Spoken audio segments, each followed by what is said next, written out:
मुख्यमंत्री शाश्वत कृषी सिंचन योजना. नाव तर खूप मोठं आहे, पण या योजनेचं आजचं वास्तव नेमकं काय आहे? बजेटमध्ये झालेले नवे बदल आणि त्यामुळे शेतकऱ्यांमध्ये असलेली निराशा, हे सगळं आपण आजच्या या सादरीकरणात उलगडून बघणार आहोत. चला लगेच सुरू करूया. आणि सुरुवातीलाच हा एक आकडा बघा, 20 कोटी. फक्त 20 कोटी 2026-27 या वर्षासाठी ठिबक आणि तुषार सिंचन अनुदानासाठी प्रशासकीय पातळीवर एवढीच म्हणजे अत्यंत तुटपुंजी तरतूद करण्यात आली आहे. आता हा आकडा बघून धक्का का बसतोय हे समजून घेण्यासाठी ना आपल्याला आधी या योजनेचा मूळ उद्देश काय होता हे थोडक्यात बघावं लागेल. तर या योजनेकडून नेमक्या काय अपेक्षा होत्या आणि तिचा मूळ उद्देश काय होता ते आपण पाहूया. मुळात ही योजना राज्याच्या कृषी क्षेत्राला एक भक्कम आधार देण्यासाठी आणली गेली होती. व्याप्ती बघाल तर राज्यातील तब्बल 354 तालुक्यांमध्ये ती लागू झाली.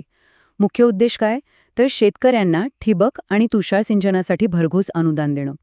पूर्वी याच योजनेअंतर्गत शेततळे आणि अस्तरीकरणाचाही समावेश असायचा. महाराष्ट्रासारख्या कायम पाणी टंचाईचा सामना करणाऱ्या राज्यासाठी ही अशी पायाभूत सुविधा खरंच एका संजीवनीसारखी आहे. आणि ही योजना शेतकऱ्यांमध्ये एवढी लोकप्रिय का झाली हे या आकडेवारीवरून लगेच लक्षात येतं. अल्पभूधारक म्हणजे कमी जमीन असलेल्या शेतकऱ्यांना केंद्र सरकारचे 55% आणि राज्याचे 25% पूरक अनुदान असं मिळून तब्बल 80% अनुदान मिळत होतं.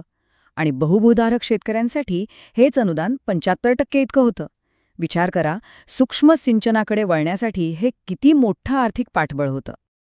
त्यात भर म्हणजे अल निनो सारख्या संकटांमुळे होणारे हवामान बदल. या सगळ्याचा मुकाबला करण्यासाठी सूक्ष्म सिंचन ही आता काळाची अत्यंत तातडीची गरज बनलीय. पाण्याचा प्रत्येक थेंब वाचवणं आणि पिकांचं संरक्षण करणं हे पर्यावरणाच्या दृष्टीनेही खूप महत्त्वाचं आहे. म्हणूनच केंद्र सरकारकडूनही या सूक्ष्म सिंचनावर नेहमीच जोर दिला जातो. पण इथेच खरा धक्का बसतो. ह्या योजनेचं आजचं वास्तव काय आहे आणि नवीन शासन निर्णय काय सांगतो ते आता आपण बघूया. घटनाक्रम जर नीट बघितला तर परिस्थितीचं गांभीर्य लक्षात येईल. 354 तालुक्यांत योजना सुरू तर एकदम जोरात झाली. पण गेल्या 2 वर्षात नेमकं काय झालं? मागील 2 वर्षांपासून शेतकऱ्यांचे अनुदान प्रचंड मोठ्या प्रमाणावर थकीत आहे. अनुदानाचा एक भला मोठा डोंगर पेंडिंग असतानाच 22 मे 2026 रोजी एक नवीन शासन निर्णय म्हणजेच GR आला आणि त्याने नव्या निधीलाच मोठी कात्री लावली. कपातीची ही आकडेवारी बघा, अक्षरशः थक्क करणारी आहे.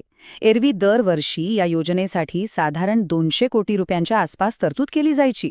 पण 2026-27 या वर्षासाठी मंजूर बजेट किती आहे? मगाशी पाहिल्याप्रमाणे फक्त 20 कोटी रुपये.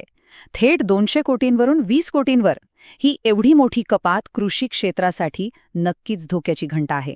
आणि यात आणखी एक मेख अशी आहे की ही कपात अशा वेळी झालीय जेव्हा जुनेच प्रश्न अजून सुटलेले नाहीयेत. हजारो शेतकऱ्यांचे अनुदान अजूनही सरकारकडे बाकी आहे.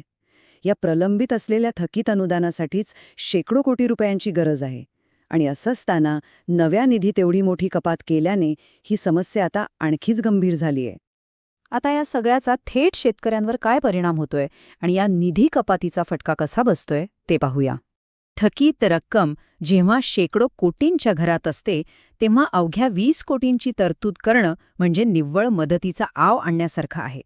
म्हणूनच फक्त 20 कोटींची प्रशासकीय मान्यता देणे म्हणजे शेतकऱ्यांच्या तोंडाला पानं पुसण्यासारखं आहे, अशी अत्यंत तीव्र आणि संतप्त भावना आज जमिनीवर व्यक्त केली जातेय. याचा थेट फटका कोणाला बसतोय? तर नव्या अर्जदारांना. हा निधी पूर्णपणे अपुरा पडतोय. सूक्ष्म सिंचनासाठी सुरुवातीलाच खूप मोठा खर्च येतो. आता अनुदानाची शाश्वती नसल्यामुळे शेतकरी या अत्यंत महत्त्वाच्या प्रणालीकडे वळायला धजावत नाहीयेत. आधीच दुष्काळ आणि इतर संकटांनी ग्रासलेल्या कृषी क्षेत्रात ह्या निर्णयामुळे आणखीच निराशा पसरतीये. हा प्रश्न फक्त तात्पुरत्या आर्थिक मदतीपुरता मर्यादित नाहीये, तर याचा पर्यावरणावरही मोठा परिणाम होतोय. हा विरोधाभास जरा समजून घ्या. एकीकडे राज्य शासन इतर हजारो बाबींसाठी, वेगवेगळ्या योजनांसाठी कोट्यावधींच्या निधीला अगदी सहज मंजुरी देत आहे. पण दुसरीकडे राज्याच्या जलसंधारणासाठी आणि पर्यावरणाचा समतोल राखण्यासाठी जी गोष्ट सर्वात जास्त गरजेची आहे, त्या सूक्ष्म सिंचनाकडे मात्र पूर्णपणे दुर्लक्ष केलं जाते. हा खरंच एक मोठा विरोधाभास आहे. आणि म्हणूनच शेवटी एक अत्यंत महत्त्वाचा आणि विचार करायला लावणारा प्रश्न उभा राहतो. एकीकडे अनुदानाचा शेकडो कोटींचा डोंगर प्रलंबित आहे आणि दुसरीकडे नव्या वर्षासाठी अवघ्या 20 कोटींची तरतूद आहे. अशा परिस्थितीत राज्य शासन आपले सूक्ष्म सिंचनाचे आणि जलसंधारणाचे महत्त्वपूर्ण उद्दिष्ट कसं काय साध्य करणार, या प्रश्नावर नक्की विचार व्हायला हवा. आजच्या या सादरीकरणात आपण इथेच थांबूया.